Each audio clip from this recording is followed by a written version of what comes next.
Suegra, abre la puerta, vine a almorzar con todos ustedes. La voz de Verónica atravesó la madera antes de que pudiera tomar aire. Mi hijo, Roberto, palideció al instante. Lo vi desde el pasillo, con las manos temblando mientras sostenía la taza de café que acababa de servirle. Él sabía lo que ella vería. El moretón en mi cara seguía ahí, un púrpura oscuro mezclado con amarillo enfermizo justo debajo de mi ojo izquierdo. 3 días antes me había caído en el baño intentando alcanzar las toallas del estante superior. Ese estante que Antonio siempre decía que estaba demasiado alto para mí, pero que nunca bajó. Antonio llevaba 2 años muerto, y el estante seguía en el mismo sitio, burlándose de mi estatura cada mañana.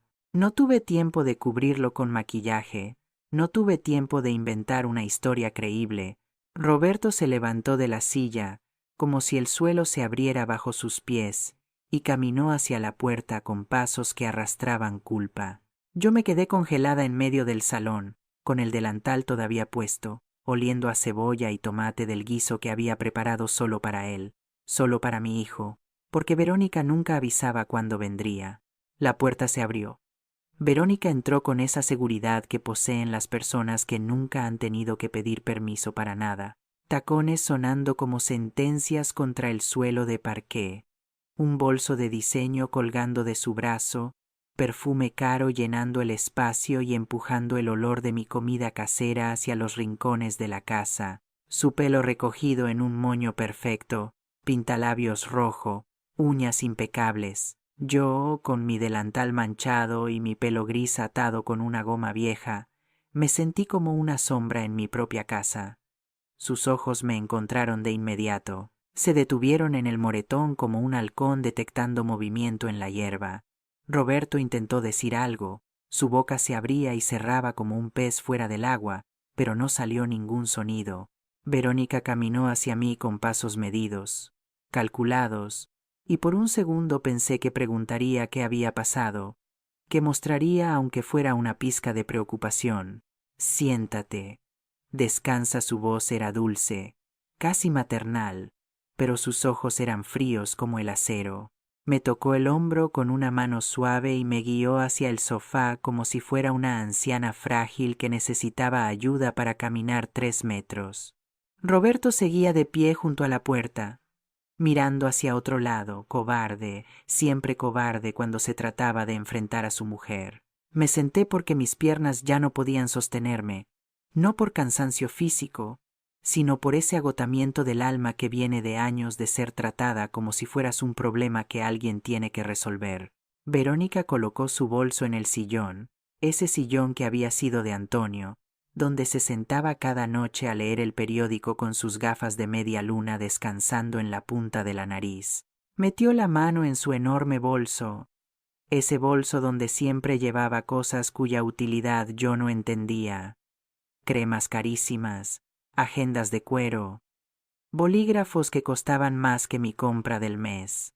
La observé con esa mezcla de curiosidad y terror que sientes cuando sabes que viene algo malo pero no puedes apartar la mirada. Sacó un sobremanila doblado, luego otro, después una carpeta transparente con documentos dentro. Los colocó sobre la mesa de centro con cuidado, como si fueran cartas en un juego donde ella ya conocía todas las manos. Roberto finalmente se movió, cerrando la puerta y caminando hacia nosotras, pero se quedó de pie detrás del sofá, sin atreverse a sentarse, sin atreverse a mirarme directamente a los ojos. Carmen, necesitamos hablar de cosas importantes. Verónica se sentó frente a mí, cruzó las piernas, y ese simple gesto me hizo sentir como si estuviera en una oficina siendo interrogada por una ejecutiva que tenía todo el poder de decisión sobre mi vida. Abrió el primer sobre y sacó fotografías. Fotografías de mi casa, del exterior, el césped descuidado, las tejas rotas del tejado, la pintura descascarada de la fachada. Roberto y yo hemos estado muy preocupados por ti, preocupados. Esa palabra sonaba tan falsa en su boca, como un billete de 3 euros. Tomó una de las fotografías y la sostuvo frente a mí, señalando las grietas en las paredes exteriores, con una uña perfectamente pintada de rojo oscuro. Esta casa se está cayendo a pedazos, Carmen. Mírala, el tejado tiene goteras. Las ventanas ya no cierran bien. El jardín parece una selva. No es seguro que vivas aquí sola a tu edad. Con tu salud. ¿Mi salud? Como si ella supiera algo de mi salud. Como si alguna vez hubiera preguntado cómo dormía, si me dolía la espalda, si las pastillas para la tensión me estaban funcionando. La última vez que Verónica preguntó algo sobre mí fue hace 2 años en el funeral de Antonio, cuando necesitaba saber dónde estaban los papeles del seguro de vida. No di nada. Había aprendido que el silencio es a veces la única defensa que tienes cuando la gente ya ha decidido qué historia van a contar sobre ti, sin importar lo que digas. Miré las fotografías. Mi casa vista a través de los ojos de alguien que solo ve problemas y gastos, no recuerdos ni historia. Hemos estado buscando opciones para ti. Verónica sacó más papeles de la carpeta. Folletos brillantes con fotografías de edificios modernos, jardines perfectamente cuidados, ancianos sonriendo falsamente para la cámara, residencias, asilos disfrazados de comunidades para mayores, lugares donde te mandan cuando ya no eres útil, cuando estorbas, cuando tu propia familia decide que es más conveniente pagar un sitio para ti que visitarte en tu propia casa. Roberto finalmente habló, su voz débil, casi disculpándose. Mamá, es por tu bien. No podemos estar tranquilos sabiendo que estás aquí sola. Y si te vuelves a caer y no hay nadie para ayudarte, ¿volver a caer? Como si mis caídas fueran un hábito, una costumbre de vieja torpe que no puede mantenerse en pie. Toqué el moretón instintivamente y sentí el dolor sordo palpitando bajo mis dedos.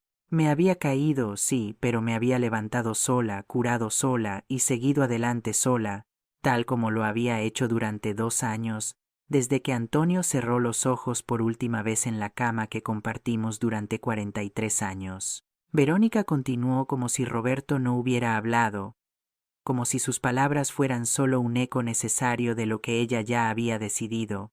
Encontramos un lugar precioso, Carmen. Tiene enfermeras las 24 horas, actividades recreativas, comedor con menús equilibrados. No tendrías que preocuparte por nada, nada de cocinar, nada de limpiar, nada de mantenimiento. Solo descansar y disfrutar, descansar, disfrutar, como si la vida se tratara de rendirse, de aceptar que tu tiempo pasó y todo lo que queda es esperar el final en una habitación que huele a desinfectante y comida institucional. Tomé uno de los folletos con manos que temblaban, no de vejez, sino de furia contenida. Residencia Nuestra Señora del Pilar. 450 euros al mes solo de cuota mensual, sin contar medicamentos ni cuidados especiales. 450 euros que ellos no pagarían, por supuesto. 450 euros que saldrían de la venta de mi casa. Esta casa que Antonio y yo compramos cuando Roberto tenía 3 años. Esta casa donde cada rincón guardaba una historia, cada mancha en la pared era un recuerdo, cada crujido del suelo era la voz de los años vividos. ¿Y la casa? Preguntó mi voz, apenas un susurro casi sin aliento. Verónica sonrió.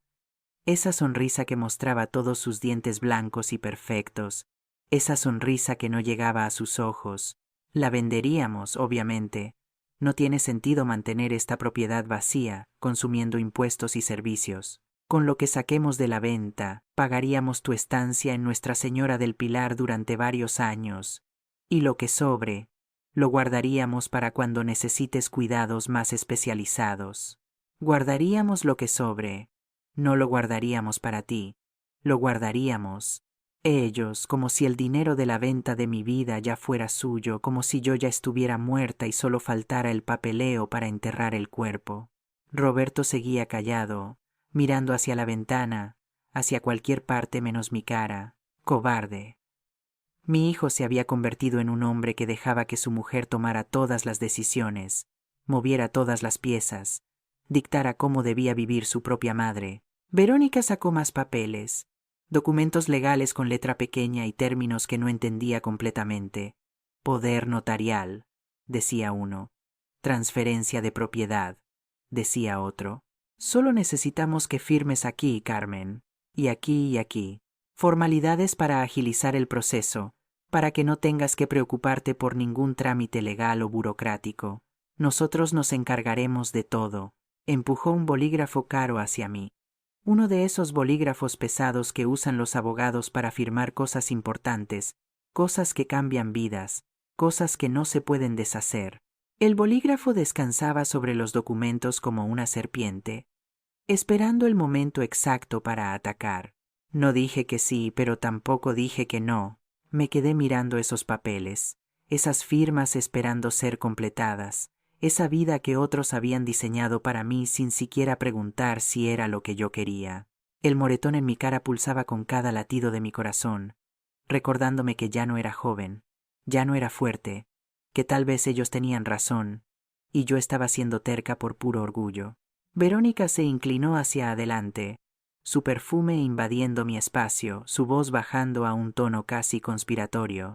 Hazlo por Roberto, Carmen. Él no duerme bien pensando en ti aquí sola.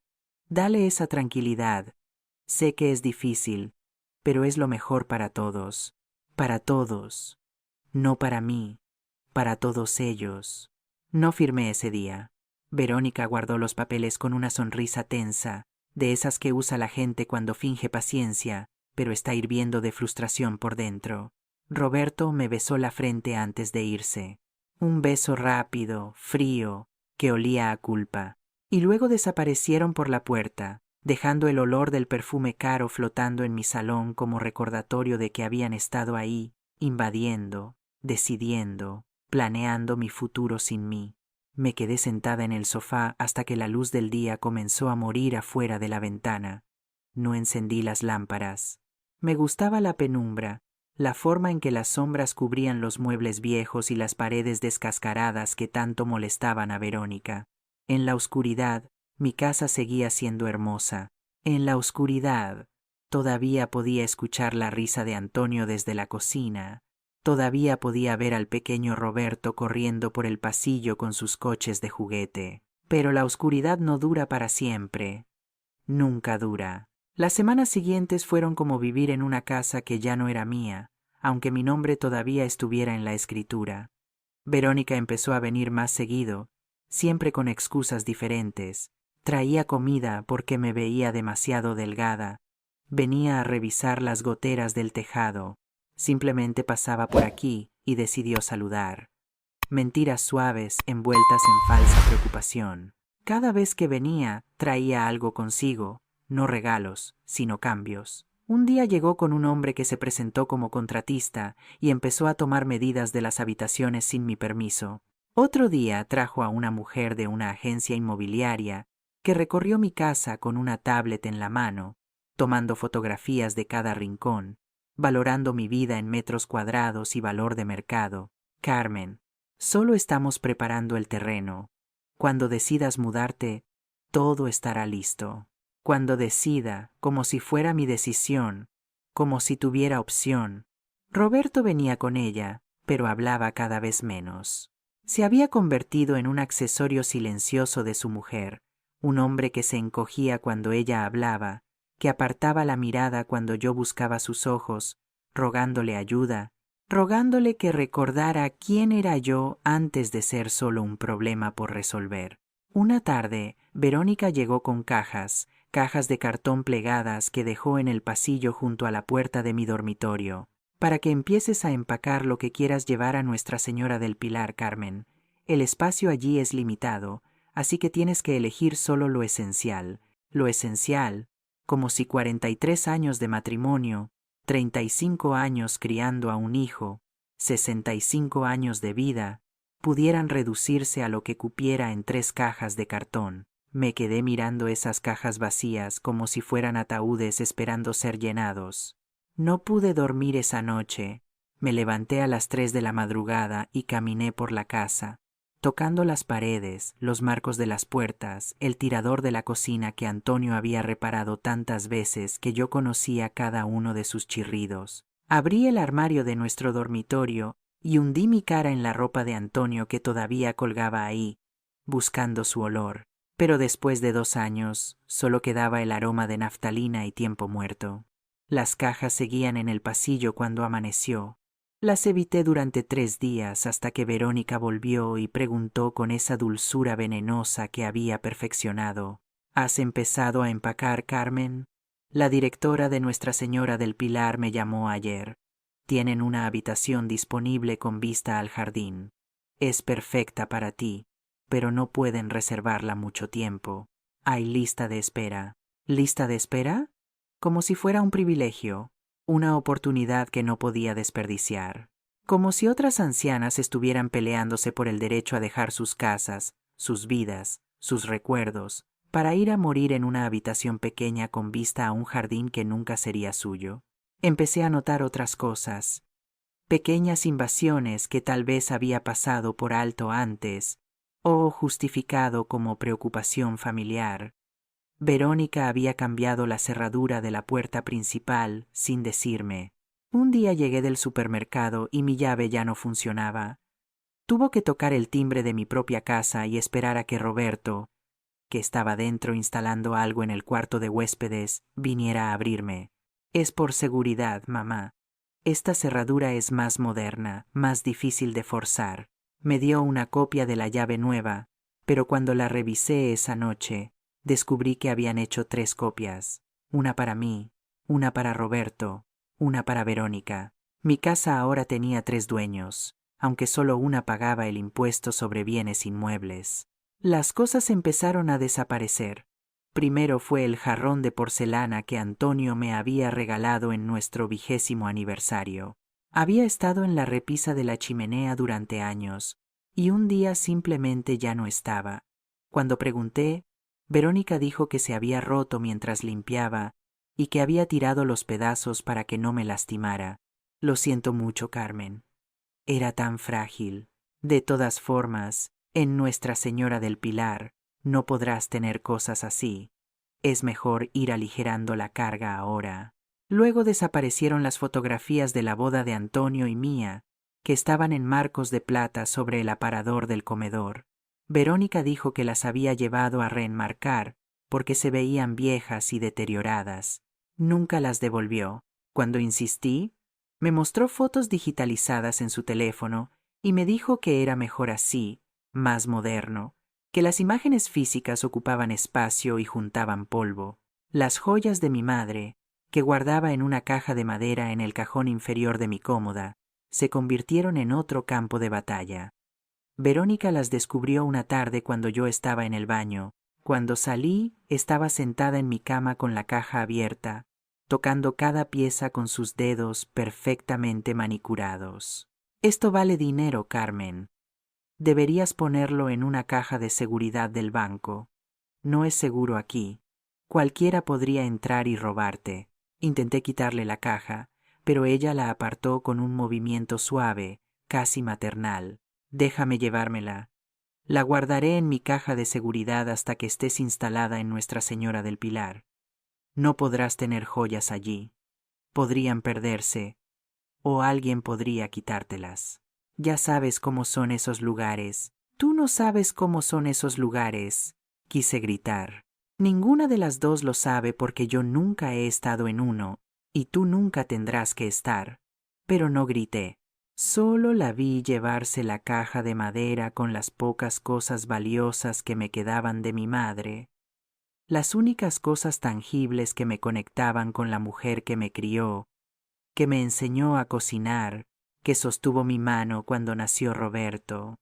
El dinero se convirtió en otro problema. Yo recibía una pequeña pensión de viudedad cada mes, 300 euros que apenas cubrían comida y servicios, pero era mío, era mi independencia.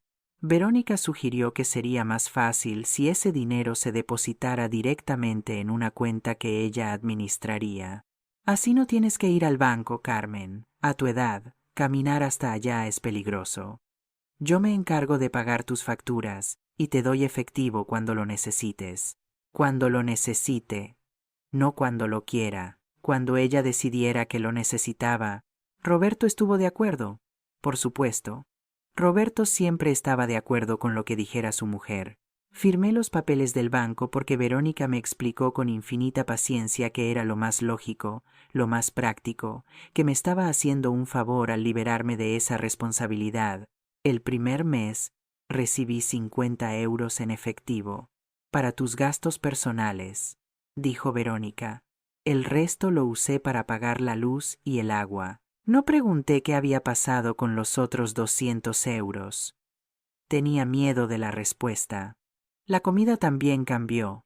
Verónica empezó a hacer la compra por mí, trayendo bolsas con productos que yo no había pedido, marcas caras que ella prefería, comida orgánica que costaba el doble y sabía a cartón. Cuando le dije que prefería ir yo misma al mercado de la esquina, donde conocía a los vendedores desde hacía 20 años, me miró como si fuera una niña terca. Ese mercado es sucio, Carmen. La comida de ahí no tiene controles de calidad. ¿Quieres enfermarte? Yo me encargo. No te preocupes. No te preocupes. Esas 2 palabras se convirtieron en el lema de mi nueva vida. No te preocupes por el dinero. No te preocupes por la comida. No te preocupes por las decisiones. No te preocupes por nada porque ya no eres capaz de preocuparte por ti misma. Una tarde encontré a Verónica en la habitación que había sido de Roberto cuando era niño. Esa habitación que yo mantenía exactamente como él la dejó cuando se fue a la universidad, con sus pósters en las paredes y sus trofeos de fútbol en las estanterías. Ella estaba metiendo cosas en bolsas de basura negras, movimientos rápidos, eficientes, sin sentimentalismo. Esto es solo basura, Carmen. Roberto no va a querer nada de esto. Es mejor tirarlo ya. Intenté detenerla, pero ella continuó, implacable, vaciando los cajones, arrancando los pósters, borrando la infancia de mi hijo como si fuera un error que necesitaba ser corregido. Cuando terminó, la habitación era solo un espacio vacío con paredes desnudas y polvo flotando en los rayos de sol que entraban por la ventana. Podríamos alquilar esta habitación, dijo, atando las bolsas. 300 euros al mes fácilmente. Ayudaría con los gastos de la casa hasta que la vendamos. Hasta que la vendamos. Ya no era si la vendíamos. Era hasta cuándo. Pronto. El futuro ya estaba decidido, y yo era solo un obstáculo retrasando lo inevitable. Roberto venía menos. Cuando venía, se quedaba poco tiempo, siempre con prisa, siempre con excusas. Trabajo, reuniones, compromisos. Dejó de comer mi comida diciendo que estaba cuidando su dieta por recomendación médica. Dejó de quedarse a tomar café por las tardes como solíamos hacer cuando todavía podíamos hablar sin Verónica presente, dictando la conversación. Me di cuenta de que estaba perdiendo a mi hijo de la misma forma en que estaba perdiendo mi casa, poco a poco, pieza por pieza, conversación por conversación, hasta que solo quedara el cascarón de algo que alguna vez fue real. El día que encontré a Verónica revisando los documentos de Antonio en su despacho, fue el día en que algo dentro de mí se rompió de una forma que no tenía reparación. Eran las 10 de la mañana y ella no había avisado que vendría. Yo estaba en el jardín intentando salvar las rosas que Antonio había plantado años atrás. Esas rosas que ahora crecían salvajes y desaliñadas porque mis manos ya no tenían la fuerza para podarlas correctamente. Entré por la puerta de la cocina para buscar agua y escuché ruido en el despacho. Esa habitación que había sido el santuario de Antonio, donde pasaba sus tardes leyendo y organizando sus cosas, esa habitación que yo había mantenido cerrada desde su muerte porque abrir esa puerta era como abrir una herida que nunca cicatrizaba completamente. La puerta estaba abierta de par en par. Verónica estaba sentada en el escritorio de Antonio con cajones abiertos a su alrededor, papeles esparcidos sobre la superficie de madera. Llevaba guantes de algodón blancos como si estuviera manejando artefactos de museo y tenía una expresión de absoluta concentración mientras revisaba cada papel, cada fotografía, cada recibo amarillento. No me oyó entrar. Estaba demasiado concentrada en lo que hacía. La observé desde el umbral, mi corazón latiendo tan fuerte que pensé que saltaría fuera de mi pecho. La vi abrir el sobre donde Antonio guardaba la escritura de la casa, como leía cada página con esos ojos calculadores que habían perfeccionado el arte de encontrar valor en todo. ¿Qué estás haciendo? Mi voz salió más alta de lo que pretendía. Verónica levantó la vista sin sobresaltarse, sin culpa, como si tuviera todo el derecho del mundo a estar ahí invadiendo el espacio más privado de mi vida. Ah, Carmen. Estaba buscando los documentos de la casa. Necesitamos tener todo en orden para cuando empieces el proceso de venta. Se quitó los guantes con movimientos lentos y los dejó sobre el escritorio. Me miró con esa paciencia exagerada que usa la gente cuando habla con alguien a quien considera mentalmente inferior. ¿Cómo entraste? Tengo llave, Carmen. Roberto me dio su copia. Es importante que podamos entrar en caso de emergencia. Y si te caes y no puedes llegar a la puerta, emergencia, todo con ella era emergencia, prevención, seguridad. Razones lógicas para justificar cada invasión, cada violación de mi privacidad, cada pedazo de autonomía que arrancaba con sus manos perfectamente manicuradas. Caminé hacia el escritorio. Mis piernas temblaban, pero me obligué a mantenerme firme. Tomé la escritura de la casa de sus manos. El papel se sentía frágil entre mis dedos, como si fuera a desintegrarse si apretaba demasiado fuerte. Nadie te dio permiso para revisar estas cosas. Verónica suspiró. Uno de esos suspiros largos y sufridos que usan las madres cuando sus hijos se portan mal y tienen que ser pacientes.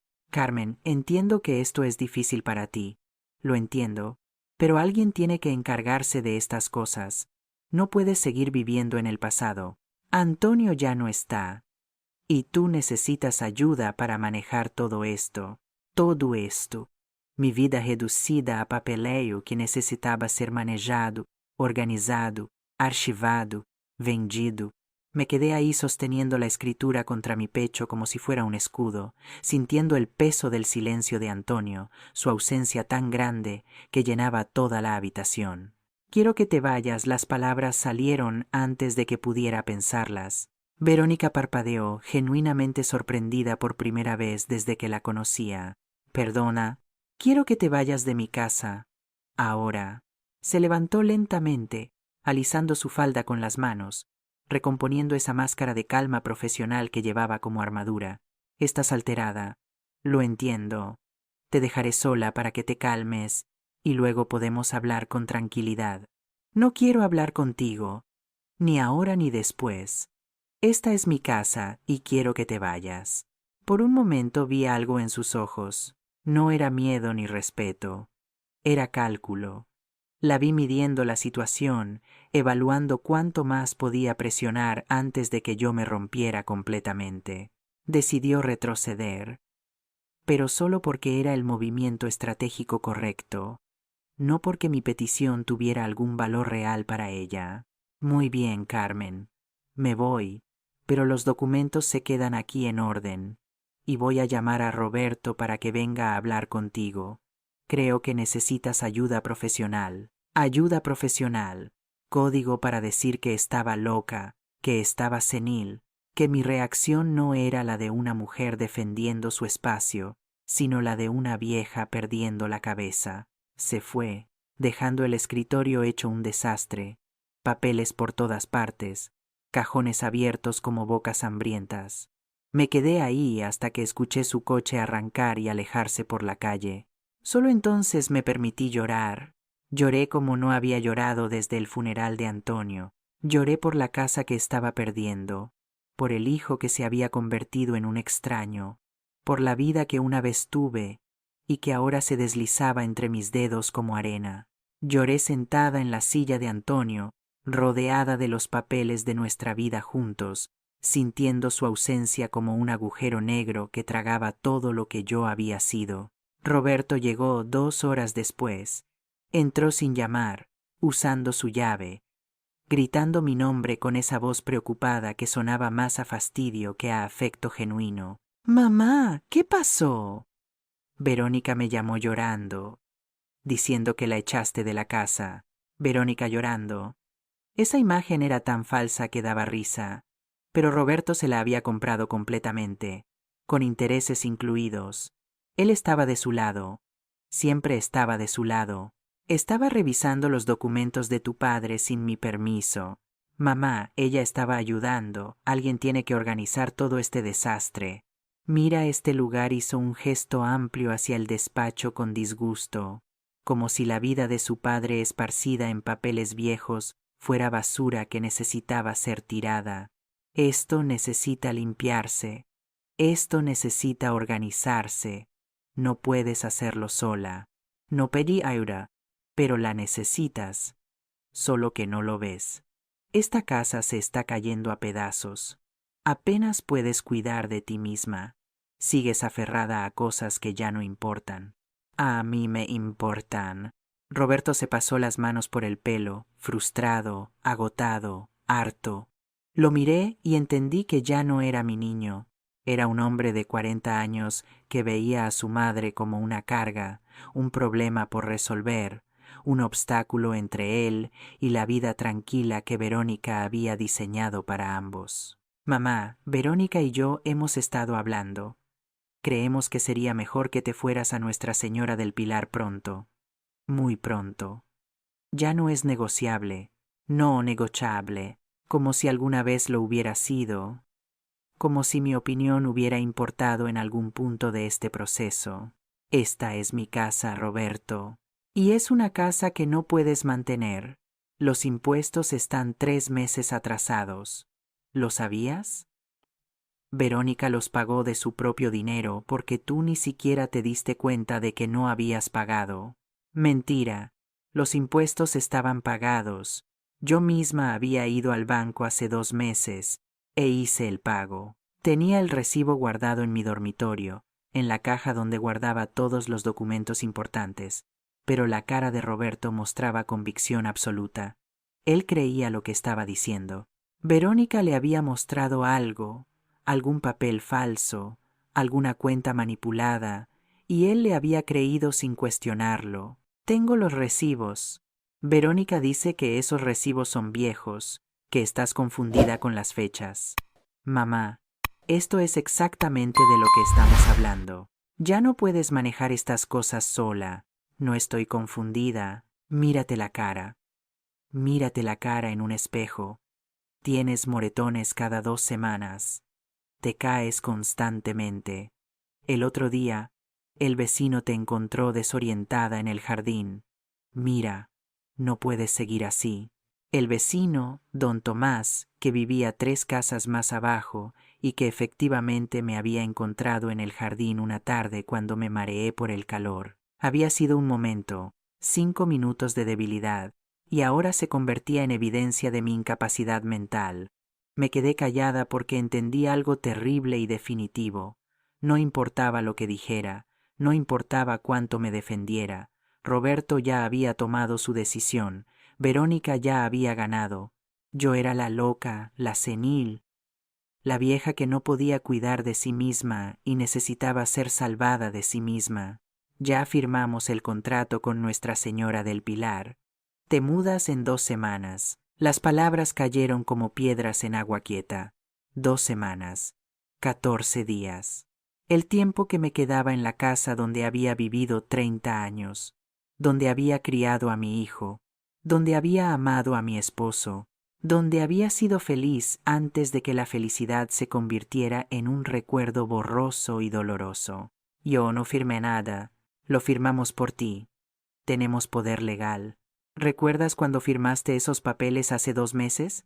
Esos nos dieron la autoridad para tomar decisiones sobre tu salud y bienestar.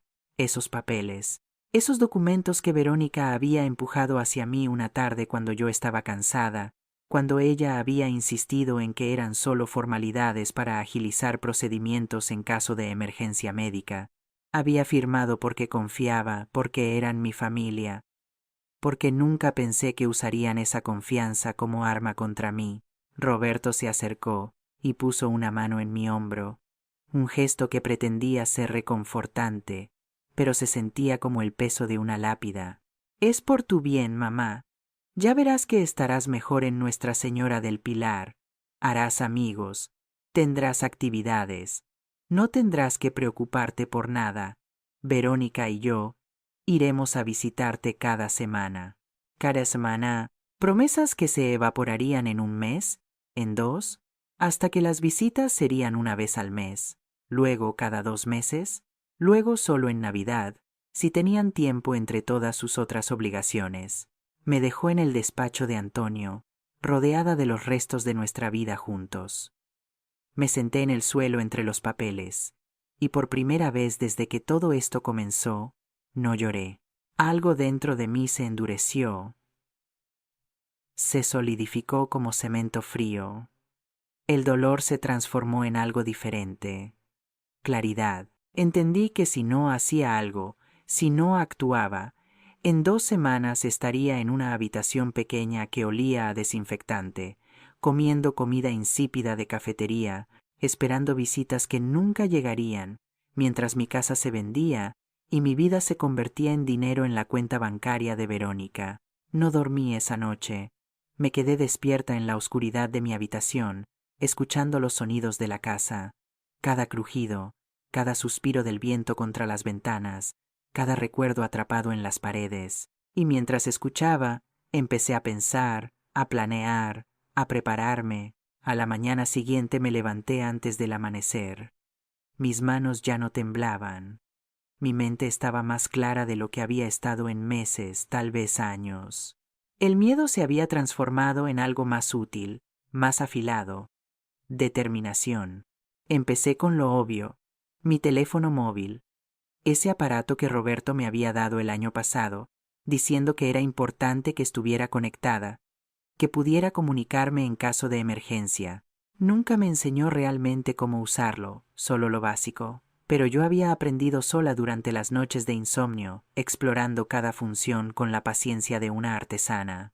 Me senté en la mesa de la cocina con una taza de café enfriándose en mis manos y abrí la aplicación de mensajes.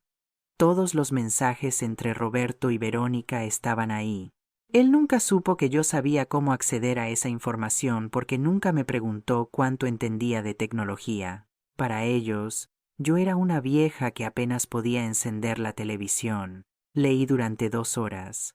Cada mensaje era una puñalada, pero las puñaladas ya no me hacían retroceder, me hacían más fuerte. Vi conversaciones sobre la venta de mi casa con agentes inmobiliarios, mensajes donde calculaban cuánto dinero sacarían, cómo lo dividirían, qué harían con las ganancias. Verónica quería remodelar su cocina, Roberto quería cambiar su coche.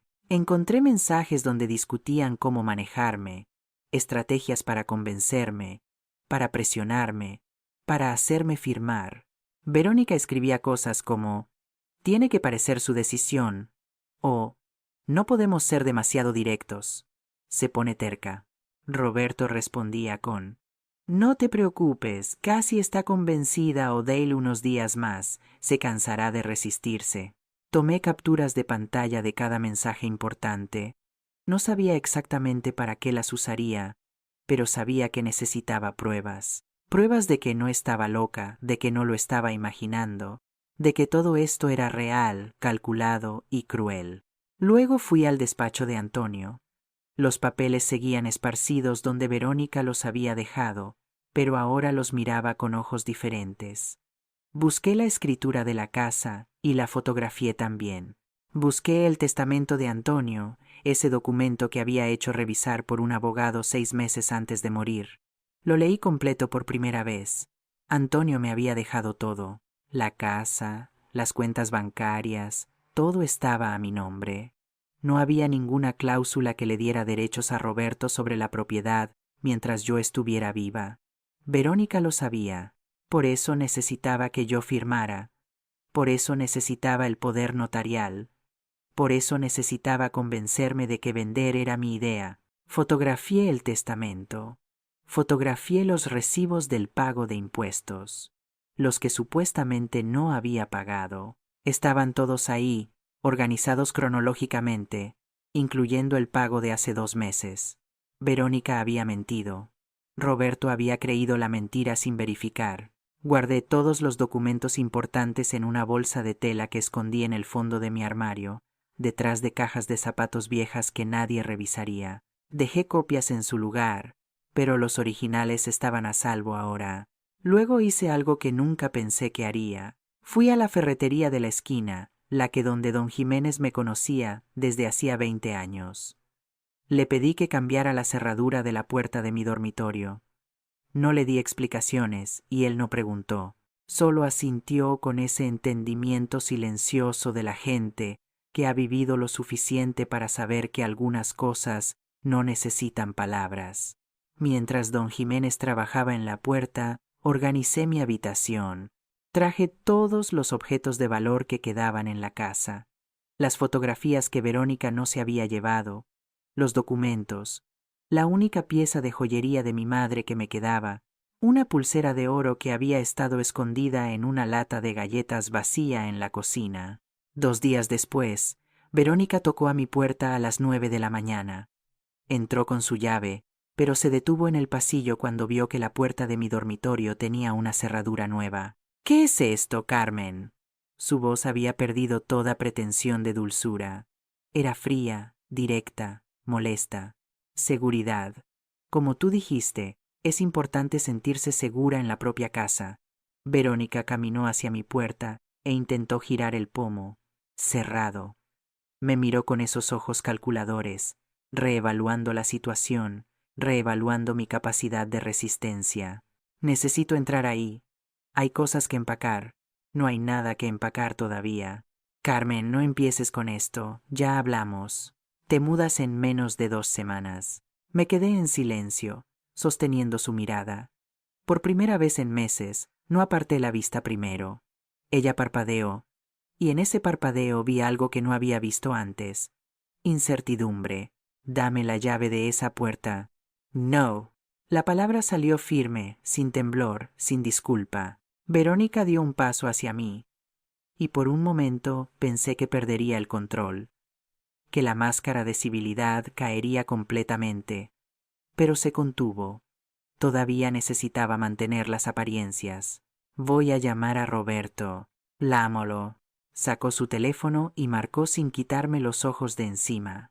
Escuché el tono de llamada una vez, 2, 3 veces, hasta que saltó el buzón de voz. Roberto estaba en una reunión. Siempre estaba en una reunión cuando se trataba de lidiar conmigo. Verónica guardó el teléfono. Respiró hondo, recomponiendo la máscara. Esto no cambia nada. Igual te vas a mudar. Con o sin tu cooperación. Ya veremos. Se fue dando un portazo que hizo vibrar los marcos de las ventanas. Me quedé en el pasillo mirando la puerta cerrada, sintiendo mi corazón latir fuerte, pero sin miedo. Solo fuerza, solo decisión, solo la certeza de que había cruzado una línea y no había vuelta atrás.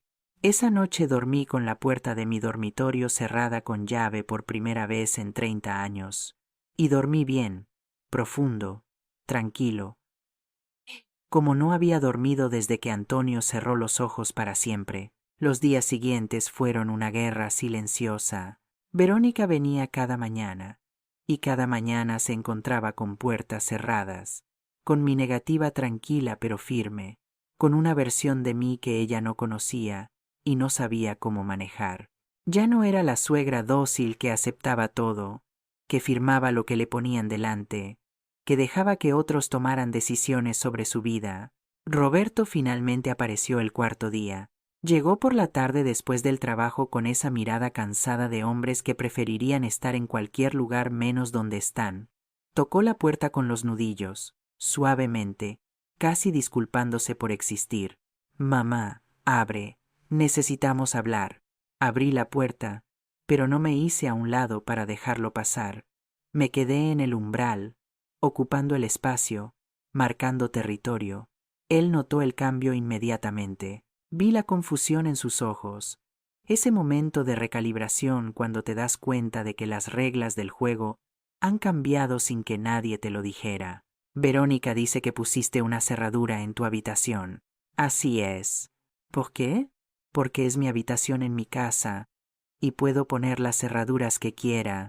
Roberto suspiró. Ese suspiro que yo conocía tan bien, el que usaba cuando era niño y yo no le daba permiso para algo que él consideraba injusto. Mamá, esto se está saliendo de control. Estás complicando todo innecesariamente. Yo no estoy complicando nada. Estoy protegiendo lo que es mío. ¿Protegerlo de quién? Somos tu familia. Entonces actúen como familia, no como buitres esperando a que me muera. Las palabras salieron más duras de lo que pretendía, pero no las retiré. Roberto palideció. Por un segundo vi dolor genuino en su rostro, pero se desvaneció rápidamente, reemplazado por esa defensa automática que activa la culpa cuando no quiere ser reconocida. Eso es injusto. Todo lo que estamos haciendo es por tu bien. ¿Revisar los documentos de tu padre sin mi permiso es por mi bien? ¿Llevarte las joyas de mi madre es por mi bien? ¿Mentir sobre los impuestos que sí pagué es por mi bien? Roberto abrió la boca, pero no salió ningún sonido. Lo había desarmado. No sabía que yo sabía de las mentiras, de las manipulaciones, de los mensajes que intercambiaba con Verónica planeando cómo manejarme como si fuera un problema corporativo por resolver. Mamá, los impuestos están atrasados. Verónica me mostró los extractos bancarios. Y yo tengo los recibos de pago. Están en mi habitación, guardados bajo llave donde nadie puede hacerlos desaparecer convenientemente. Eso no tiene sentido. ¿Por qué haríamos algo así? No lo sé, Roberto. ¿Por qué lo harían? Se quedó en silencio. Vi su mente trabajar, intentando encontrar una explicación que no lo hiciera ver como el hombre que había permitido que su mujer abusara de su madre. No encontró ninguna. Igual tienes que mudarte a Nuestra Señora del Pilar. Todo está arreglado. No me voy. No es negociable. Todo es negociable cuando se trata de mi vida. Mamá, por favor, no hagas esto más difícil de lo que ya es. ¿Difícil para quién, Roberto? ¿Para ti o para mí? Porque para mí, perder mi casa, mi autonomía, mi dignidad, eso es difícil. Firmar papeles en una oficina y cobrar un cheque no parece tan difícil. Lo vi encogerse con cada palabra. Parte de mí quería abrazarlo, decirle que todo estaría bien, protegerlo como había hecho cuando era niño, y el mundo parecía demasiado grande y aterrador. Pero esa parte de mí estaba cansada.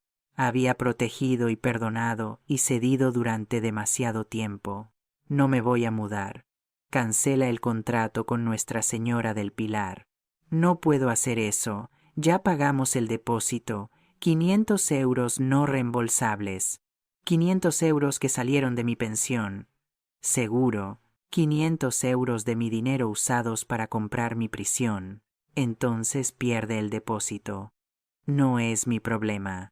Roberto se pasó las manos por la cara, frustrado, derrotado. Por un momento pensé que se rendiría, que aceptaría mi decisión, que finalmente me vería como algo más que un obstáculo. Pero entonces sacó su teléfono y marcó. Lo puso en altavoz. Verónica contestó al segundo timbrazo, su voz saliendo clara y controlada del pequeño aparato. ¿Qué pasó? Está siendo difícil. No va a cooperar. Hablaba de mí como si yo no estuviera ahí, como si fuera un objeto defectuoso que no funcionaba como debería. Sabíamos que esto podría pasar. Procedemos con el plan B. Roberto asintió aunque ella no pudiera verlo. Colgó y me miró con algo que podría haber sido lástima, o podría haber sido alivio de que alguien más estuviera tomando las decisiones difíciles. Verónica va a venir mañana con un médico. Van a hacer una evaluación de tu estado mental. Una evaluación. Código para declaración de incapacidad. Código para quitarme toda autoridad legal sobre mí misma. Código para convertirme oficialmente en una inválida que necesita tutores para tomar decisiones por ella. No voy a hablar con ningún médico. No tienes que hacerlo. El médico hablará con nosotros, revisará el historial de tus caídas, tus confusiones, tus comportamientos erráticos. Ya tenemos suficiente documentación. Documentación. Las caídas que tiene cualquier persona de 65 años. Las supuestas confusiones que eran mentiras de Verónica, los comportamientos erráticos que consistían en negarme a que me despojaran de mi casa, Eso es falso, y lo sabes. El médico decidirá eso, no yo. Se fue sin despedirse, dejándome en la puerta con el peso de lo que acababa de pasar cayendo sobre mis hombros como cemento mojado. Cerré la puerta y me apoyé contra ella, sintiendo mis piernas temblar por primera vez en días. Entendí que había subestimado hasta dónde estaban dispuestos a llegar. Pensé que enfrentarlos con firmeza sería suficiente, que verme fuerte los haría retroceder. Pero no estaba lidiando con gente razonable. Estaba lidiando con gente que había invertido tiempo, dinero y esfuerzo en un plan, y no iban a dejar que una vieja terca arruinara sus proyectos. Esa noche llamé a don Tomás, mi vecino. Contestó con esa voz ronca de fumador que tenía desde que lo conocía. Carmen, ¿todo bien? No, Tomás, todo no está bien. Necesito un favor. Le expliqué la situación. No todos los detalles, solo lo necesario, que mi familia intentaba obligarme a vender la casa, que vendrían con un médico, que necesitaba un testigo, que estaba en mi sano juicio. Tomás escuchó en silencio, y cuando terminé, su respuesta fue simple. Estaré ahí mañana. También llamé a la única persona que pensé que podría ayudarme, Paco, el abogado que había ayudado a Antonio con el testamento. Su número seguía en la vieja agenda que guardaba en el cajón de la cocina. Una secretaria contestó, pero cuando dije mi nombre, Paco tomó la llamada inmediatamente. Señora Ruiz, qué gusto escucharla. ¿En qué puedo ayudarla? Le conté todo. Las manipulaciones, las mentiras, el intento de declararme incapacitada. Hablé rápido, con miedo de que perdiera la paciencia o decidiera que era demasiado problema para una clienta, que probablemente no podía pagarle mucho. ¿Tiene pruebas de lo que me está contando? Tengo mensajes, fotografías de documentos, recibos. Bien. Eso es muy bueno. Escúcheme, señora Ruiz. No hable con ese médico mañana. No diga nada que pueda ser usado en su contra. Yo voy a estar ahí también. No pueden hacer una evaluación sin su consentimiento y sin una orden judicial. ¿Puede hacer eso? ¿Puede venir? Puedo y lo haré. Antonio fue mi amigo además de mi cliente. No voy a permitir que abusen de su viuda. Colgué sintiendo algo parecido a la esperanza. Por primera vez en semanas, no estaba sola. Tenía aliados, tenía pruebas, tenía la razón de mi lado. La mañana siguiente me levanté temprano. Me puse mi mejor ropa, la que usaba para ocasiones importantes. Me peiné con cuidado. Me puse los aretes de perlas que Antonio me había regalado. Me maquillé lo justo para cubrir el cansancio, pero no tanto como para parecer que intentaba ocultar algo. Cuando Verónica llegó con Roberto y un hombre de traje gris que debía ser el médico, yo estaba sentada en el salón con Tomás a mi lado y Paco de pie junto a la ventana revisando documentos en su maletín. La cara de Verónica fue todo un estudio. Sorpresa, luego cálculo, luego ira apenas contenida bajo una sonrisa profesional. Carmen no sabía que tendríamos más invitados. Paco se presentó con esa autoridad tranquila que tienen los buenos abogados, extendiendo la mano al médico, ignorando completamente a Verónica. Francisco Navarro, abogado de la señora Ruiz. ¿Usted es el profesional que vino a hacer una evaluación no autorizada de mi clienta? El médico, un hombre de unos 50 años con aspecto de no querer estar ahí, miró a Verónica buscando instrucciones. Yo contraté al doctor Ortega para evaluar la capacidad mental de mi suegra. Es una evaluación necesaria dadas las circunstancias. ¿Qué circunstancias exactamente? La señora Ruiz está en su casa, lúcida, bien presentada, acompañada de su abogado y un testigo. No veo ninguna emergencia que justifique una evaluación forzada. Roberto intentó intervenir, su voz sonando débil comparada con la de Paco. Mi madre ha tenido varios episodios, caídas, confusión. Estamos preocupados. Paco sacó una carpeta de su maletín y la colocó sobre la mesa. Tengo aquí el historial médico de la señora Ruiz, obtenido con su autorización.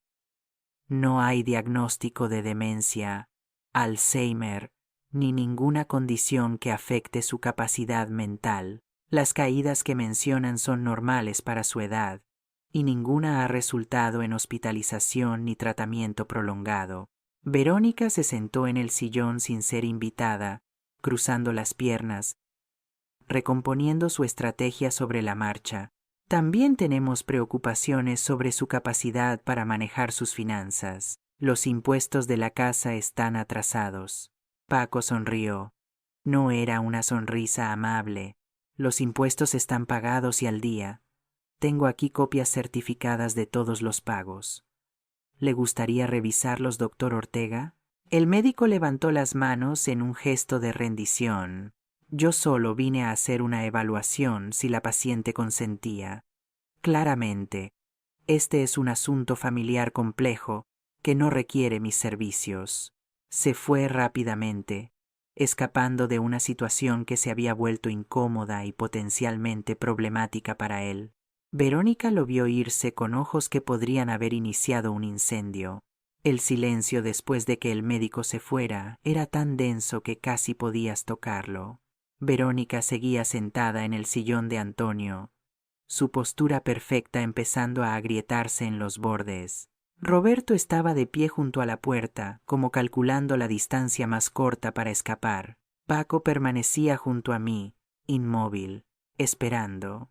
Verónica habló primero. Su voz había perdido toda pretensión de dulzura.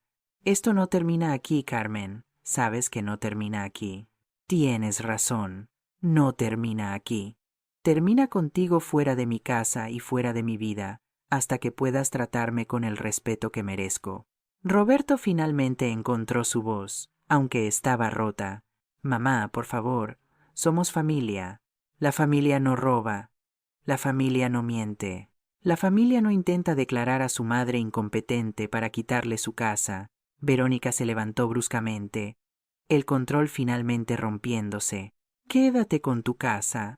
Todo lo que hemos hecho es intentar ayudarte. Eres una vieja terca que no entiende lo que es mejor para ella. Ahí estaba, la verdad finalmente saliendo sin filtros, sin máscara. Paco dio un paso adelante, su voz afilada como vidrio. Sugiero que mida sus palabras, señora. Todo lo que dice ahora mismo está siendo presenciado y puede ser usado legalmente.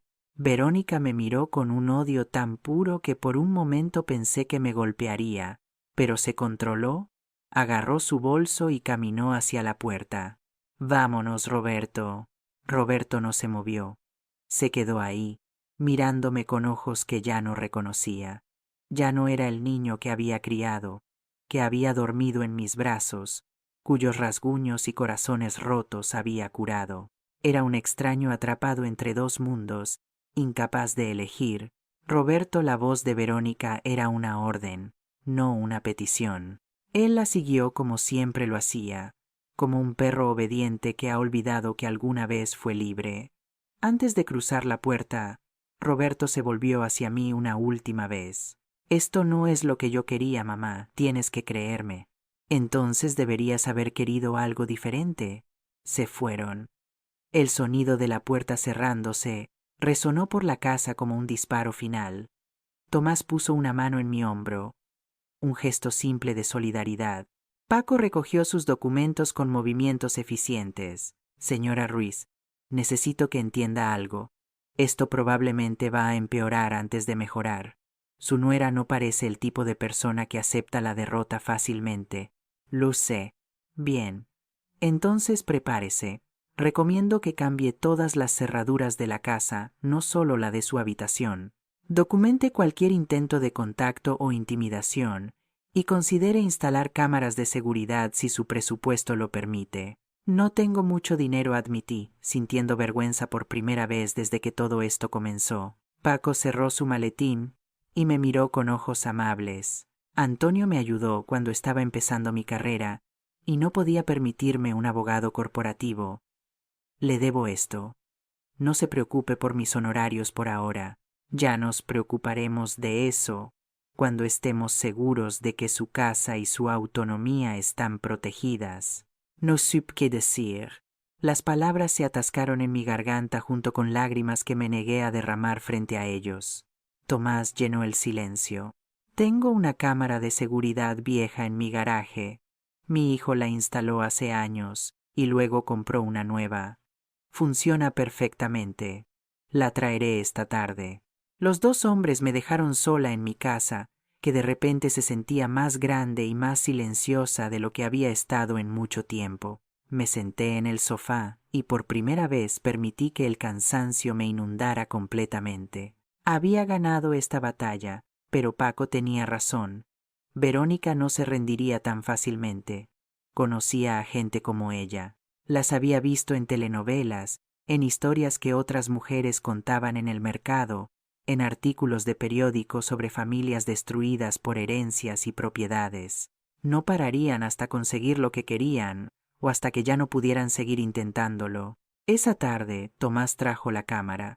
La instalamos apuntando hacia la puerta principal con una vista clara de cualquiera que se acercara. No era un sistema sofisticado, pero era suficiente. Me mostró cómo revisar las grabaciones en mi teléfono con paciencia infinita, repitiendo las instrucciones hasta que las memoricé. 2 días después, Roberto volvió solo, sin Verónica. Tocó la puerta como un extraño pidiendo permiso. Lo dejé entrar, pero no lo invité a sentarse. Vine a disculparme. Las palabras sonaban ensayadas, como si las hubiera practicado frente al espejo. Crucé los brazos y esperé a que continuara. No me di cuenta de lo que estaba pasando. Verónica me decía cosas y yo le creía porque es mi esposa, porque confío en ella. Pero he estado pensando en todo, y tienes razón. Las cosas se salieron de control, como si hubiera sido un accidente, algo que simplemente pasó sin que nadie decidiera conscientemente herir, manipular, robar. ¿Y qué cambió, Roberto? ¿Por qué vienes con disculpas ahora? Verónica está furiosa.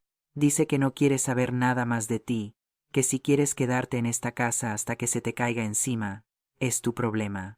No puedo vivir así, mamá. No puedo vivir sabiendo que mi madre me odia. No te odio, dije. Y era verdad. El odio requiere energía que ya no tenía. No te odio, pero tampoco confío en ti. Y sin confianza, no hay familia. Dime qué hacer para arreglarlo. Lo miré de verdad por primera vez en meses.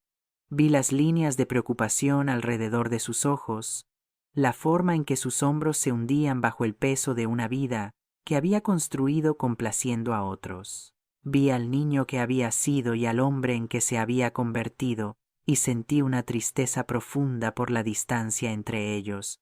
No puedes arreglar esto con palabras, Roberto. Se arregla con acciones, con tiempo, con respeto genuino, no con promesas vacías cuando te conviene. Asintió, derrotado. Se fue sin intentar abrazarme, sin intentar más disculpas, y me quedé preguntándome si algún día podríamos encontrar el camino de vuelta el uno al otro, o si algunos puentes, una vez quemados, nunca pueden reconstruirse. Pasaron 3 semanas sin noticias de ellos, 3 semanas de silencio, que se sentían como el ojo del huracán, esa calma engañosa, antes de que la tormenta regrese con más fuerza. Me acostumbré a revisar la cámara de seguridad cada mañana, esperando ver a Verónica o Roberto acercándose a la puerta, pero la pantalla siempre mostraba lo mismo: el césped vacío, la calle tranquila, nadie. El silencio debería haberme traído paz, pero en su lugar trajo algo más pesado: soledad. La casa que había defendido tan ferozmente ahora se sentía demasiado grande para una persona. Las habitaciones vacías resonaban con conversaciones que ya no tendrían lugar, con risas que se habían secado como flores sin agua. Tomás venía cada 2 días a tomar café conmigo. Nunca se quedaba mucho, solo lo suficiente para asegurarse de que estaba bien, de que estaba comiendo, de que no me había caído ni lastimado. Era una bondad simple, sin pretensiones, que me hacía llorar cuando se iba y yo quedaba sola otra vez. Las noches eran lo peor. Me despertaba a las 3 de la madrugada escuchando ruidos que probablemente eran solo la casa asentándose pero que mi mente convertía en amenazas. Verónica forzando una ventana. Roberto usando una llave que yo no sabía que tenía. El doctor Ortega regresando con papeles que me declararían incompetente sin importar lo que dijera Paco. Empecé a cocinar otra vez, no porque tuviera hambre, sino porque necesitaba llenar el tiempo con algo que tuviera sentido. Hacía las recetas que le gustaban a Antonio, el guiso de ternera que le preparaba los domingos, el arroz con azafrán que pedía en ocasiones especiales. Cocinaba porciones grandes como si todavía hubiera alguien más en la mesa, y luego guardaba las sobras en recipientes que se acumulaban en el refrigerador hasta que se echaban a perder y tenía que tirarlas. Una tarde, mientras pelaba patatas en la cocina, escuché el timbre. Mi corazón inmediatamente se aceleró. Revisé la cámara en mi teléfono antes de acercarme a la puerta. No era Roberto ni Verónica. Era una chica joven, tal vez de 16 o 17 años, con el pelo largo recogido en una cola de caballo y una mochila colgando de un hombro. Me tomó un momento reconocerla. Lucía, mi nieta, la hija de Roberto y Verónica, a quien apenas había visto en los últimos 2 años, porque siempre había una excusa para no traerla a visitarme. Tenía tarea, tenía actividades escolares. No se sentía bien. Abrí la puerta lentamente, preparándome para cualquier cosa. Lucía me miró con ojos que eran exactamente como los de Roberto cuando era niño, antes de que la vida lo convirtiera en un cobarde. «Hola, abuela». Su voz se quebró en la última sílaba. Antes de que pudiera decir nada, se lanzó hacia mí y me abrazó con una fuerza que no esperaba de alguien tan delgada. Sentí sus hombros sacudirse, luchando por contener sollozos que peleaban por escapar. «Entra, mi amor, entra». La guié al salón y nos sentamos en el sofá, ella todavía aferrándose a mí como si temiera que la echara. Le acaricié el pelo y esperé hasta que pudiera hablar. «Lo siento mucho, abuela. Siento mucho todo lo que te hicieron». Las palabras salieron entrecortadas, a través de lágrimas que finalmente fluyeron sin control. Le di un pañuelo y esperé hasta que se calmara lo suficiente para continuar. Sabía lo que estaban haciendo. Escuché a mamá hablando por teléfono sobre vender tu casa. La escuché decirle a papá que tenían que apurarse antes de que cambiaras de opinión. La escuché cuando dijo que si no cooperabas, iban a declararte incompetente. ¿Por qué no dijiste nada? Mi voz salió más dura de lo que pretendía. Lucía se encogió como si la hubiera golpeado. Tenía miedo. Mamá puede ser muy cruel cuando las cosas no salen como ella quiere. Intenté hablar con papá una vez, decirle que lo que estaban haciendo estaba mal, pero me dijo que no entendía cosas de adultos y que me mantuviera al margen. Cerró los ojos y respiró hondo, preparándose para lo que venía después. Pero no puedo quedarme callada más. No después de lo que pasó ayer. ¿Qué pasó ayer? Mamá estaba hablando con una amiga suya que es agente inmobiliaria. La escuché desde mi habitación. Mamá le estaba diciendo que era solo cuestión de tiempo antes de que consiguieran la casa, que eres vieja y que eventualmente cometerías un error que podrían usar en tu contra. Dijo que cuando murieras, lo cual dijo que sería pronto, papá heredaría todo y entonces podrían hacer lo que quisieran. La forma casual en que Lucía repitió esas palabras, la frialdad con que Verónica había hablado de mi muerte como si fuera solo un inconveniente temporal, me golpeó como un puñetazo en el estómago. Lucía sacó su teléfono de la mochila y me lo mostró. En la pantalla había un archivo de audio. Grabé todo, cada conversación que he escuchado en las últimas 3 semanas. Tengo como 12 grabaciones donde mamá habla de ti, de la casa, de cómo manipular a papá para que siga adelante con el plan. ¿Por qué grabaste todo eso? Porque necesitaba pruebas. Necesitaba algo que me hiciera sentir que no estaba loca, que no estaba imaginando lo horrible que era todo esto. Y necesitaba algo para darte a ti para que pudieras defenderte. Mi nieta, esta chica de 16 años, había hecho lo que su padre no tuvo el valor de hacer. Había elegido lo correcto sobre lo conveniente. Había arriesgado la paz de su hogar para proteger a alguien que apenas veía. ¿Tu mamá sabe que estás aquí? No. Cree que estoy en casa de una amiga estudiando. Si se entera de que vine a verte, va a haber una guerra. Las lágrimas volvieron a caer por sus mejillas. Pero tenía que venir. Tenía que decirte que lo siento, que no todos en la familia son como ella. Y tenía que darte esto. Conectó su teléfono a mi portátil, ese viejo portátil que Antonio me había regalado hace años y que apenas usaba. Me ayudó a transferir todos los archivos de audio a mi ordenador. Luego también los envió por correo electrónico a Paco usando la dirección que yo tenía guardada en mi teléfono. Cuando terminamos, Lucía me miró con ojos que parecían mucho más viejos de lo que deberían ser a su edad. ¿Me odias, abuela, por no decir nada antes? La abracé otra vez, apretando fuerte, intentando transmitir con ese gesto todo lo que las palabras no podían expresar.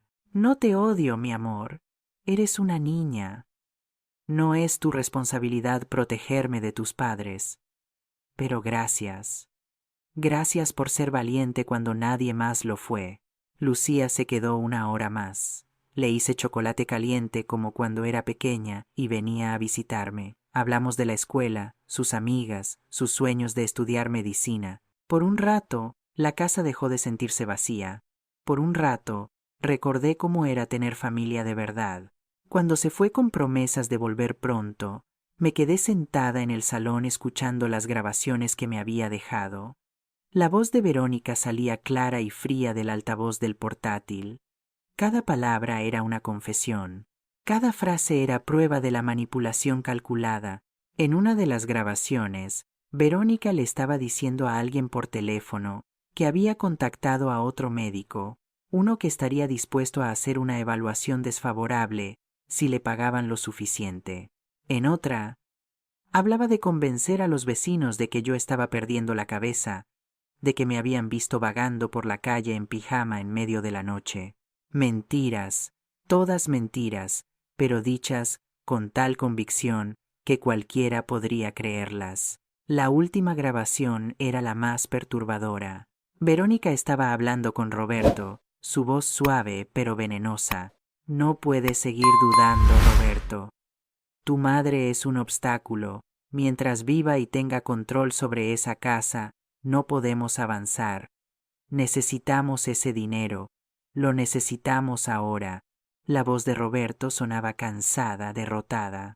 No quiero seguir hablando de esto. Es mi madre, y es una casa que vale 180.000 euros, Roberto. 180.000 euros que nos permitirían pagar nuestras deudas, remodelar nuestra casa, darle una mejor vida a Lucía. ¿Eso no significa nada para ti? Significa algo, pero mi madre también significa algo. Tu madre que ni siquiera te visita, que apenas te habla desde que estableciste límites saludables. Tu madre que está siendo egoísta al aferrarse a una casa que no puede mantener. No está siendo egoísta, es su casa. Por ahora, pero no para siempre. El tiempo está de nuestro lado, mi amor. Solo tenemos que ser pacientes. La grabación terminó ahí. Me quedé mirando la pantalla oscura del portátil, sintiendo algo que no era exactamente sorpresa, porque ya sabía de lo que eran capaces, pero que dolía de todas formas.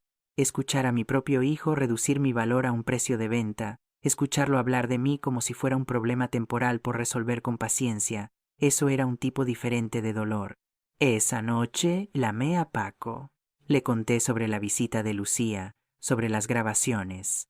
Escuchó en silencio, y cuando terminé, su respuesta fue directa. Con esto podemos conseguir una orden de alejamiento contra su nuera si es necesario. Y si intentan proceder con cualquier acción legal contra usted, estas grabaciones destruirían cualquier caso que intenten construir. Why, Roberto? Roberto es cómplice, pero las grabaciones muestran que Verónica es la fuerza impulsora. Él es débil, no malicioso. Eso no lo excusa, pero cambia la dinámica. Colgué sintiéndome extrañamente vacía. Tenía las pruebas que necesitaba, tenía el apoyo legal, tenía la verdad de mi lado, pero también tenía la confirmación definitiva de que la familia que había construido con tanto amor y sacrificio se había roto de formas que tal vez nunca se pudieran reparar. Me fui a dormir esa noche con la puerta de mi dormitorio cerrada con llave, la cámara de seguridad grabando y el teléfono en la mesita de noche, lista para llamar a Tomás o Paco si algo pasaba. Dormí, pero fue un sueño inquieto lleno de sueños, donde Antonio me decía que todo estaría bien, que todavía me cuidaba desde donde estuviera. Me desperté a las 6 de la mañana con una certeza clara. No podía seguir viviendo así. No podía seguir esperando el próximo ataque, la próxima manipulación, el próximo intento de arrebatarme lo que era mío. Tenía que terminar esto de forma definitiva. Tenía que confrontarlos una última vez, no con miedo ni defensa, sino con la verdad completa y todas las consecuencias que vinieran con ella. Les envié un mensaje a las 8 de la mañana, simple, directo, sin emoción. Vengan a la casa esta tarde a las 4 los tres. Necesitamos hablar por última vez. Roberto respondió primero. Un simple vale que sonaba resignado incluso por mensaje de texto. Verónica no respondió, pero sabía que vendría. No podría resistir la oportunidad de intentar recuperar el control una última vez. Pasé el día preparándome, no físicamente, sino mentalmente. Me duché y me puse el vestido que Antonio me había comprado para nuestro último aniversario juntos, ese vestido color vino que él decía me hacía ver elegante. Me peiné con cuidado y me maquillé lo justo. Quería verme fuerte, no vulnerable. Quería que me vieran como la mujer que era, no como la víctima que habían intentado crear. Paco llegó a las 3. Trajo su maletín y una grabadora digital que colocó sobre la mesa de centro. Tomás llegó 15 minutos después, sentándose en silencio en una silla junto a la ventana. Ambos entendieron lo que estaba a punto de pasar sin que tuviera que explicarlo. Exactamente a las 4, escuché el coche de Roberto estacionarse frente a la casa. Los vi en la cámara de seguridad. Roberto caminando lentamente, arrastrando los pies como un hombre que va a su ejecución. Verónica caminaba a su lado con la cabeza en alto, perfectamente vestida, perfectamente controlada, y entre ellos, Lucía, con los ojos rojos de llorar. Abrí la puerta antes de que tocaran. Los tres se detuvieron en el umbral cuando vieron a Paco y Tomás. Verónica fue la primera en hablar. Su voz afilada. No sabía que esto sería una reunión formal. Es lo que tiene que ser. Los dejé entrar. Roberto evitó mi mirada. Lucía corrió hacia mí y me abrazó rápidamente antes de que Verónica le lanzara una mirada asesina. Se sentaron en el sofá, los tres juntos, como una familia unida enfrentando a un enemigo común. Yo me senté frente a ellos con Paco a mi lado. El silencio se extendió incómodamente hasta que Paco lo rompió. Señora Ruiz, cuando esté lista. Respiré hondo y comencé. Los llamé para que escuchen algo que creo aclarará cualquier confusión sobre lo que ha estado pasando estos meses. Asentí hacia Paco. Él presionó play en la grabadora. La voz de Verónica llenó la habitación, clara e inconfundible. No puedes seguir dudando, Roberto. Tu madre es un obstáculo. Mientras viva y tenga control sobre esa casa, no podemos avanzar. Vi el color desaparecer de la cara de Roberto. Verónica se puso rígida, sus manos apretándose en su regazo. La grabación continuó, cada palabra cayendo como piedras en agua quieta. Cuando terminó, Paco detuvo la reproducción. Tengo 11 grabaciones más como esta. Todas documentan intentos de manipulación, mentiras sobre el estado mental de la señora Ruiz y conspiración para obtener su propiedad bajo falsos pretextos. Verónica encontró su voz, fría como el hielo. Esas grabaciones son ilegales. Se hicieron sin consentimiento. Paco sonrió sin humor.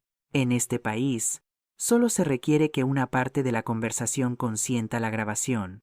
Lucía fue parte de las conversaciones en su propia casa. Las grabaciones son completamente legales y admisibles en un tribunal. Roberto finalmente habló, su voz apenas un susurro. Mamá, yo no quería. ¿No querías qué, Roberto? ¿No querías robar mi casa? ¿No querías declararme incompetente? ¿No querías esperar pacientemente a que muriera para cobrar? No es como suena. Entonces dime cómo es. Explícame cómo todo esto es diferente de lo que escuché en esas grabaciones. No pudo. Se quedó en silencio, mirando sus manos como si pudiera encontrar alguna respuesta inexistente ahí. Verónica no se había inmutado. Seguía sentada con esa postura perfecta, pero había algo diferente en sus ojos. Sabía que había perdido. ¿Qué quieres, Carmen? ¿Dinero? ¿Una disculpa? Di tu precio. No tengo precio. Lo que quiero es que me dejen en paz, que dejen mi casa en paz, que dejen de intentar controlar mi vida. Somos familia.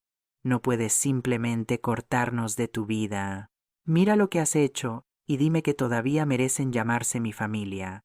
Paco sacó unos documentos de su maletín. He preparado una orden de alejamiento. Si la señora Ruiz la firma, no podrán acercarse a esta propiedad a menos de 100 metros sin su permiso expreso. También he preparado documentos que revocan cualquier poder legal previamente otorgado a ustedes. Empujó los papeles hacia mí junto con un bolígrafo, el mismo bolígrafo caro que Verónica había usado para intentar hacerme firmar la venta de mi casa. Tomé el bolígrafo, sintiendo su peso, y miré a Roberto. ¿Tienes algo que decir antes de que firme esto? Roberto levantó la vista. Había lágrimas en sus ojos. Lo siento, mamá. De verdad lo siento. No sé cuándo todo se salió de control. No sé cuándo dejé de protegerte y empecé a hacerte daño. Las palabras sonaban genuinas, pero ya no importaba. El daño estaba hecho. La confianza destruida. Las disculpas no reconstruyen lo que se ha roto tan profundamente. Firmé los documentos con mano firme. Cada firma se sentía como cerrar una puerta. Lucía rompió el silencio que siguió, su voz pequeña pero clara. ¿Puedo seguir visitándote, abuela? Miré a Verónica, esperando que protestara, que pusiera alguna condición, pero estaba derrotada. Sabía que no tenía poder aquí. Por supuesto que puedes, mi amor. Esta siempre será tu casa. Verónica se levantó bruscamente. Vámonos. No tenemos nada más que hacer aquí. Roberto se levantó lentamente como un hombre caminando en un sueño. Se detuvo frente a mí, abrió la boca para decir algo, pero las palabras no salieron. Solo asintió, un pequeño gesto roto, y siguió a su mujer. Lucía me abrazó fuerte antes de irse. Te quiero, abuela. Volveré pronto, lo prometo. Los vi irse desde la ventana. El coche de Roberto se alejó por la calle hasta desaparecer. Paco y Tomás se quedaron un poco más, asegurándose de que estaba bien, de que no me arrepentía de lo que acababa de hacer. No me arrepiento, les dije, y era verdad. Cuando finalmente se fueron y quedé sola en la casa, el silencio era diferente. No era el silencio pesado de la soledad, sino algo más ligero, paz. Por primera vez en meses sentí paz real. Caminé por cada habitación de la casa, tocando las paredes, los muebles, las fotografías que todavía colgaban donde siempre habían estado.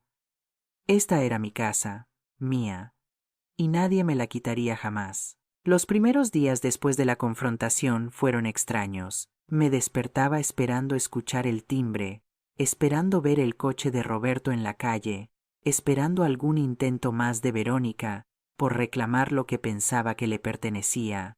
Pero no pasó nada. El silencio se mantuvo, denso pero tranquilo, como nieve recién caída que nadie se atreve a pisar. Paco llamaba cada 2 días para verificar que todo estuviera en orden. La orden de alejamiento estaba en vigor.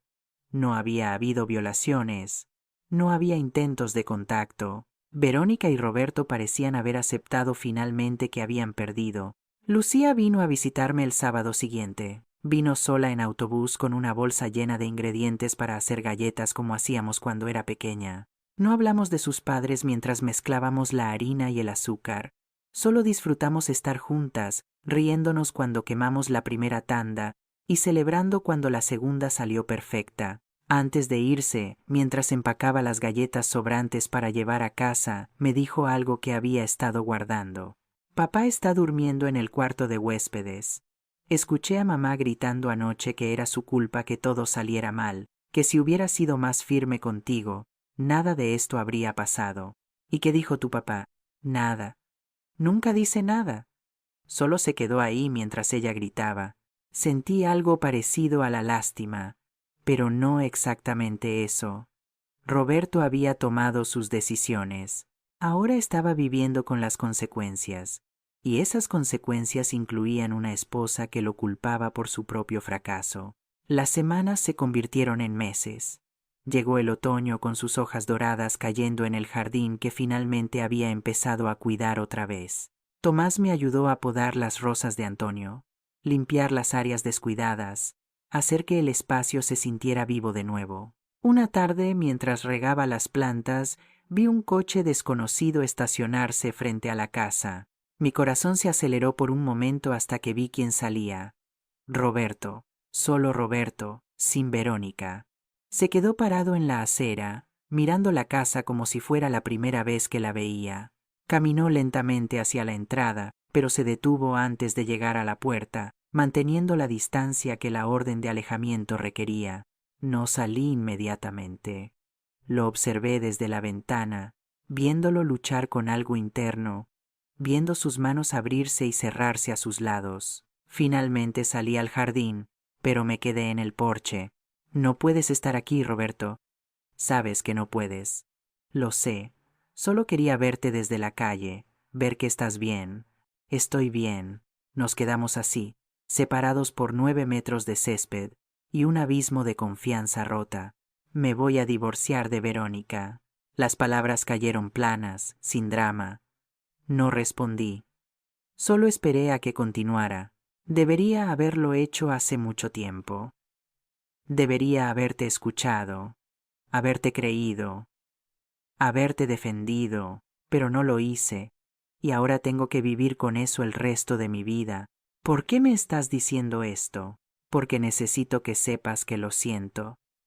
De verdad lo siento, mamá, y porque necesito que sepas que no espero tu perdón.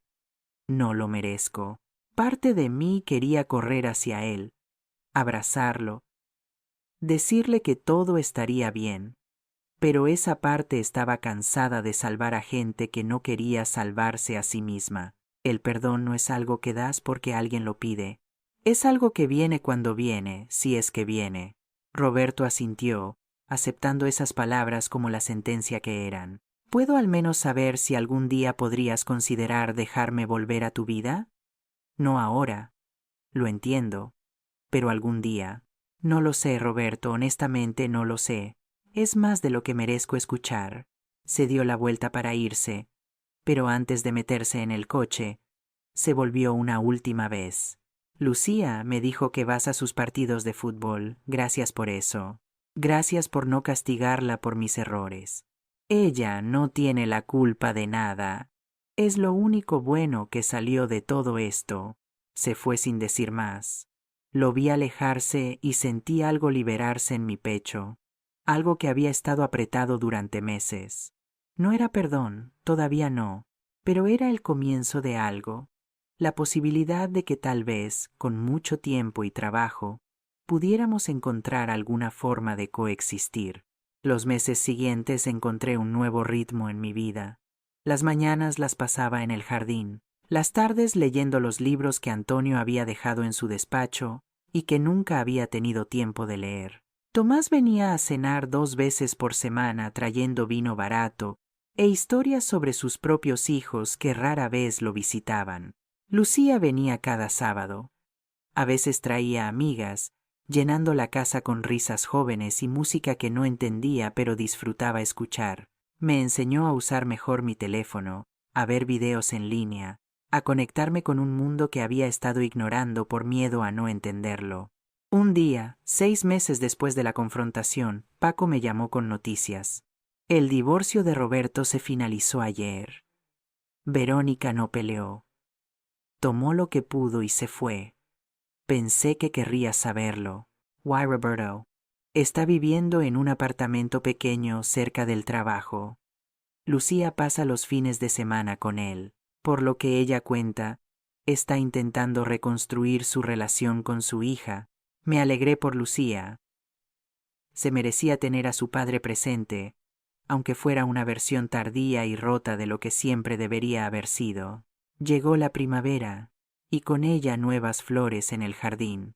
Las rosas de Antonio florecieron más hermosas que nunca, como si hubieran estado esperando este momento de paz para mostrar su verdadera belleza. Una tarde, mientras cortaba rosas para poner en un jarrón, escuché pasos detrás de mí. Me volví, esperando ver a Tomás o Lucía. Era Roberto. Se detuvo a la distancia apropiada, respetando los límites que yo había establecido. Paco me dijo que podía venir si mantenía mi distancia. Solo quería traerte esto. Extendió un sobre. Lo tomé sin acercarme demasiado. Dentro había un cheque por 10.000 euros. Es todo el dinero que Verónica tomó de tu pensión durante esos meses. Lo recuperé como parte del acuerdo de divorcio. Es tuyo, siempre fue tuyo. No tenías que hacer esto. Sí tenía. Es lo mínimo que puedo hacer. Guardé el sobre en el bolsillo de mi delantal. Nos quedamos en silencio, el jardín floreciendo entre nosotros. ¿Puedo preguntarte algo, mamá? Pregunta. ¿Crees que algún día podrás perdonarme? Lo miré de verdad, viendo al hombre en que se había convertido. Ya no era el niño que crié, ni el extraño que había intentado robar mi casa. Era algo intermedio, algo roto intentando repararse. No lo sé, Roberto, pero creo que estoy empezando a entender que el perdón no es un momento único. Es algo que construyes día a día, con acciones, no con palabras. ¿Puedo vivir con eso? Entonces tal vez haya esperanza.